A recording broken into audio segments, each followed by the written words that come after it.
In North Austin tonight, a task force held the first of a series of meetings to help craft what may be in the city of Austin's 2026 bond package. KVUE's Daniel Perot shows us how they're working to better understand what Austinites may want to see.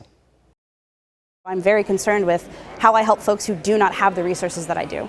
For Haley Campbell, affordable housing is top of mind. She wants to see what's known as a housing-first approach to end homelessness. It's nearly impossible to maintain sobriety, mental health, or employment if you have to overcome all of those barriers first to qualify for housing. It's among the things the Bond Advisory Task Force is looking at as they put together recommendations for city leaders on what should end up on the ballot in November 2026. In Northeast Austin, we're facing kind of a paucity of city-led resources, pools, rec centers, splash pads, libraries, etc. Since 2006, nearly half of Austin's public improvement bond funding is spent for mobility and transportation, things like sidewalks, roads, and reconstructing intersections to make them safer.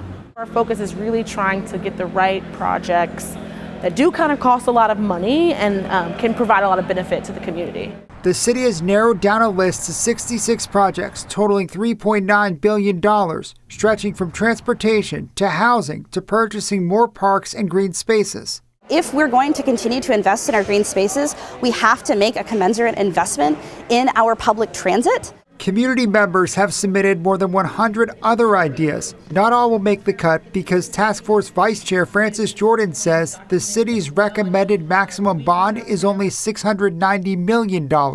I think the biggest thing that's really important is that we want projects that we can accomplish. A project doesn't take months or years to kind of figure out how much it costs. This all comes just days after Austin voters rejected Proposition Q by a wide margin. Jordan says a bond is different. They're one-time things that are repaid over decades and raise the debt portion of property taxes. It's more of a loan, which is different than kind of getting taxes to kind of do operating costs. The task force looking to find out what the community wants and what they'll support as the city prepares to make a big ask of taxpayers.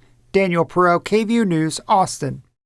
And if you missed tonight's meeting, you'll have 2 more chances next week to weigh in. The Bond Election Advisory Task Force is holding a virtual meeting on Tuesday, and they'll also hold an in-person meeting Thursday at the Rudy Mendez Recreation Center in East Austin. And they plan to recommend a package to City Council in May.